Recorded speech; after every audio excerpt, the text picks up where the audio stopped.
So, hi people of the world, bonding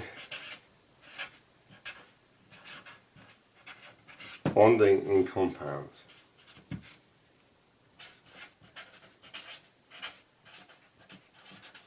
Okay. So we've got in the periodic table, okay,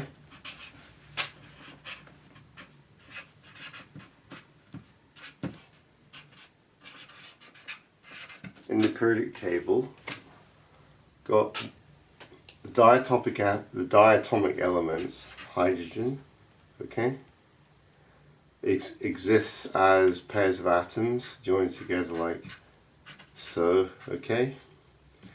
These are joined by a by what's called by the covalent bond, okay.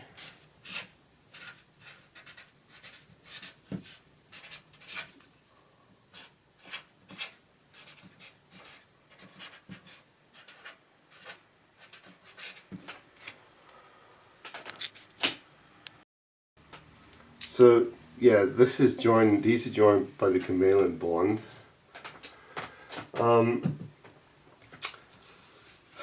And I'll go on to elaborate, but electronegativity explains this.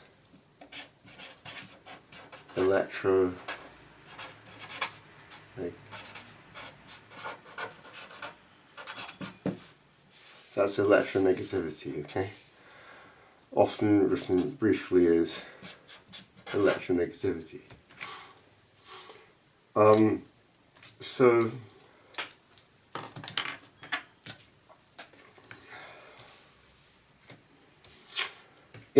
when you have various atoms joined by bonds, okay, carbon, hydrogen, or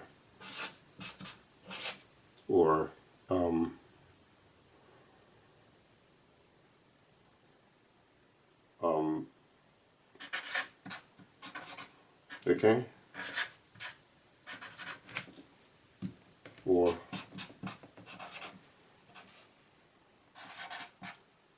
okay. In these various molecules, diatomic molecules, the electrons are not shared equally. However, not including that, in those five, they're not shared equally. However, another joining of atoms, such as carbon, or hydrogen, okay, and chlorine, the electrons are shared equally.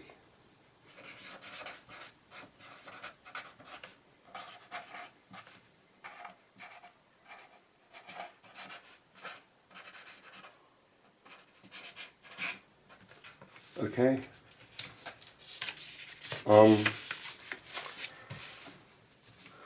So you get different types of bonding occurs. You get one sort is the polar covalent bond, which you learnt about in Nat 5. Such examples are these ones, okay,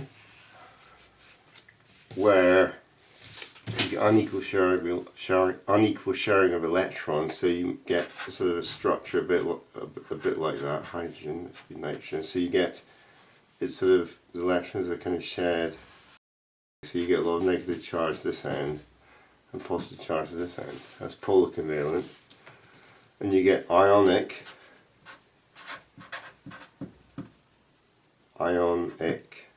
okay? Rewrite that, ionic bonding.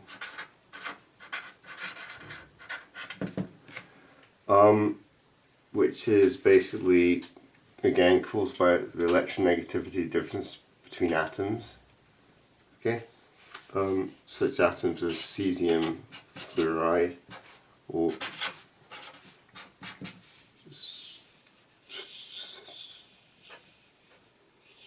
sodium fluoride or magnesium oxide. So usually between metal and non-metal.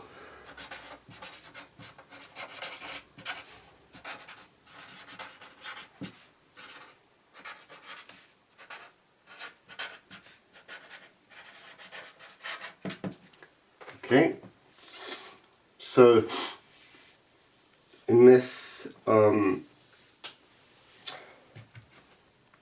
most commonly I should point out, NaCl, which is also called salt, okay? So in this case it forms a three-dimensional ionic lattice.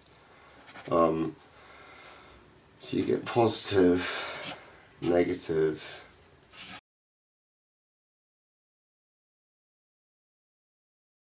okay, and then it continues onwards, you get,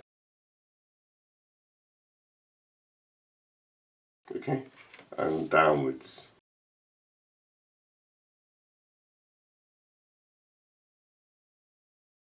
Okay, so you get this three-dimensional structure forming like that. This is an ionic and an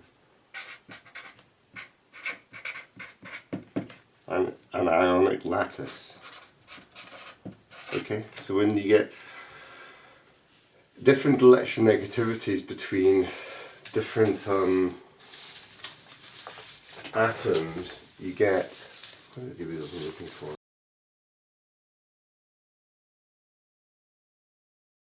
So you get different electronegativities between different atoms, and if you look at a chemistry data booklet, okay. So go to the page electronegativities. Okay, here we are. The ionization energies and electronegativities of selected elements, okay.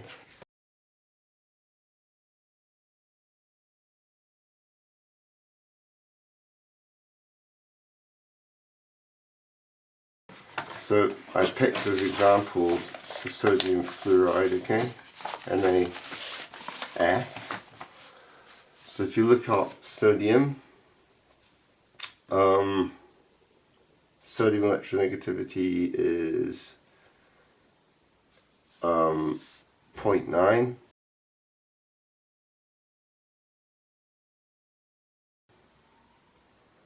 And fluorine is, where's fluorine? Fluorine's 4, okay?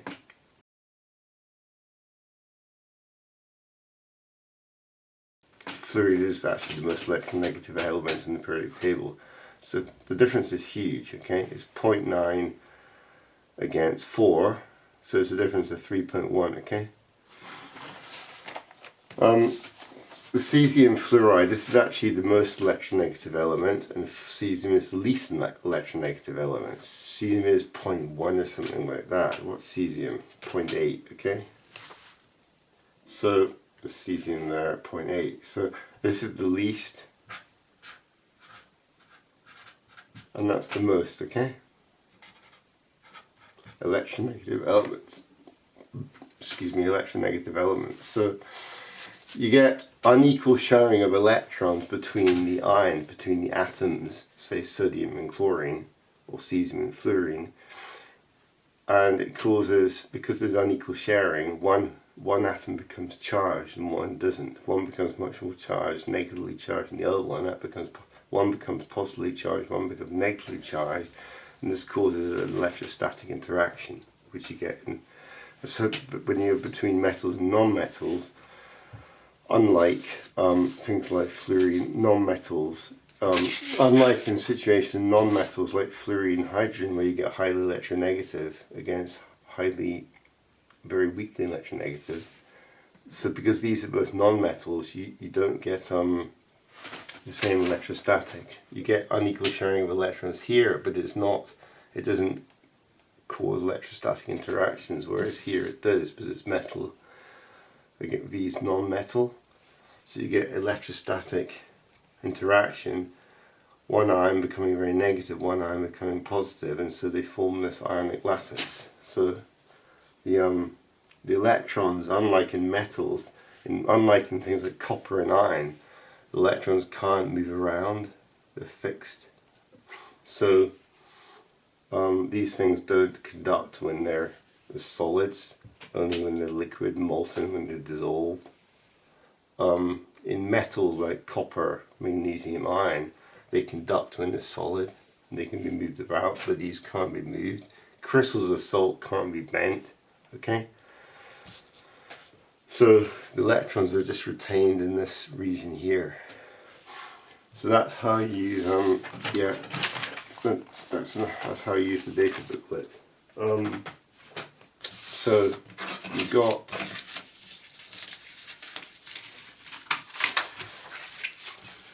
so that's ionic bonding briefly, and you also get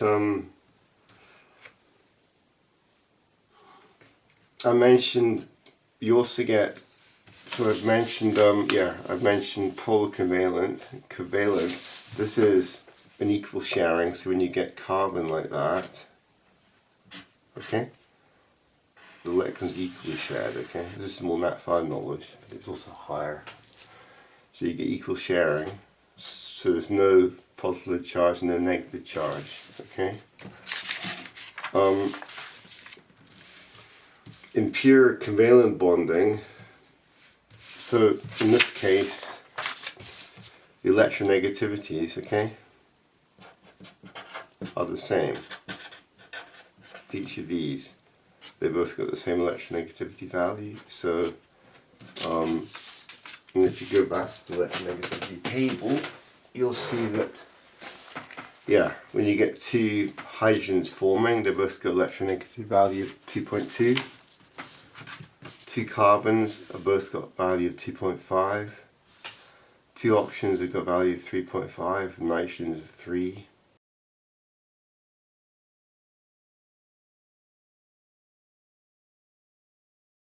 Okay. Helium is the odd one out, as it doesn't form diatomic molecule, it's monatomic.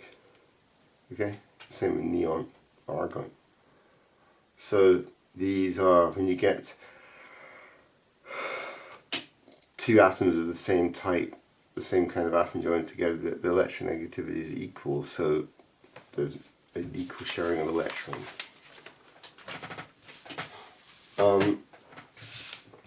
So yeah, pure covalent, but you also get compounds. I've mentioned things like carbon-carbon, but you also get oxygen, carbon. This is these are examples. That's covalent, but this is non-covalent. Okay, this is polar covalent.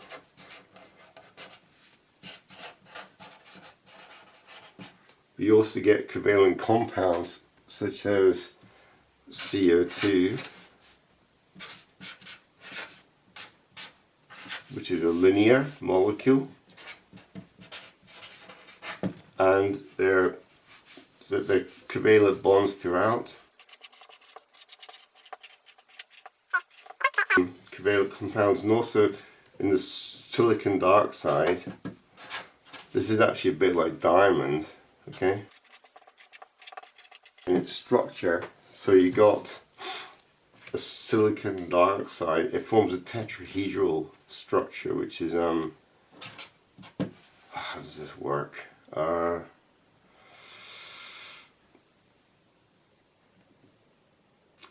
It's diamonds basically,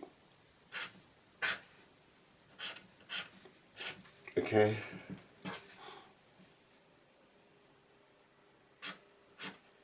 and it forms these tetrahedral structures which go on to form a three-dimensional lattice covalent network, a three-dimensional covalent network. So you get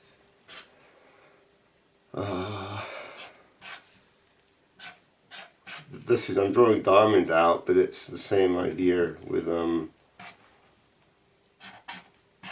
okay, so silicon is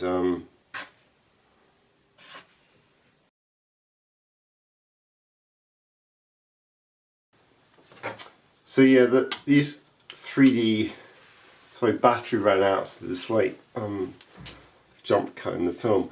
So yeah, in silicon dioxide, which is like diamond structure, there's this tetrahedral structures linked together to form this 3D covalent network. So like with diamond here, this is diamond, so you get these tetrahedral structures joined together to form this 3D network, and instead of just carbon you get oxysilicon with 4 oxygens around them, and they're joined together. That bond's going away, this is coming towards you, that's going away from you, that's going away from you, that's in distance, so they're all linked together to form this 3D network. Okay, this is a covalent compound. And sometimes, yeah, and carbon dioxide, as I said before, is another example. That's linear covalent bonds there. So, then you have, and then there's also different kinds of intermolecular forces. So you've got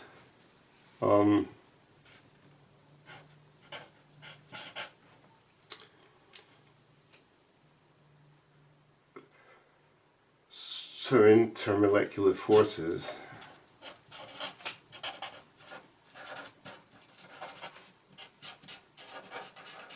Okay, so you got basically known as van der Waals forces.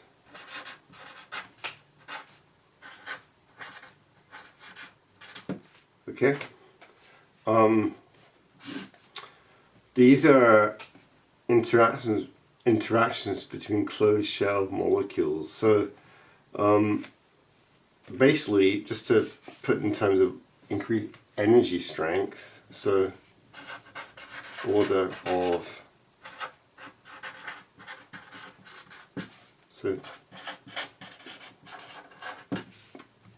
covalent are stronger than van der Waals, okay, and hydrogen bonding, which are stronger than permanent dipole, which are stronger than London dispersion forces. Okay. So yeah, this is covalent van der Waals, which is hydrogen bonding, and stronger than permanent dipole, which is stronger than London's dispersion forces. Okay. I think I'll do this in a separate video to keep it shorter, but so you got van der Waals, hydrogen bonding, and permanent dipole.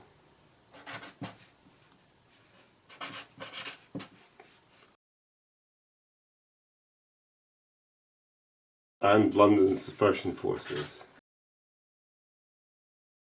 So in basically summary, permanent dipole are when you get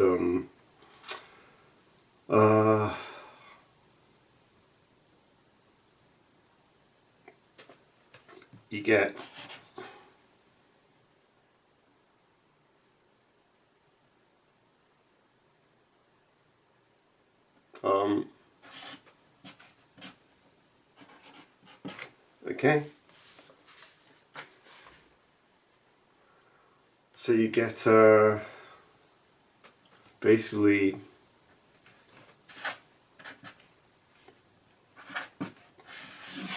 molecules interacting like this. Okay, that's permanent dipole. In London's dispersion forces, you get when you get a large molecule, like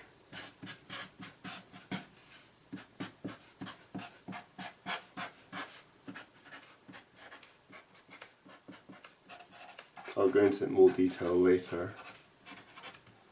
So you get electrons, so they move. Electrons are found in all the bonds, and you get flicking of electrons, and you get momentary sort of instantaneous negative charges forming over here, and it becomes a bit positive over here.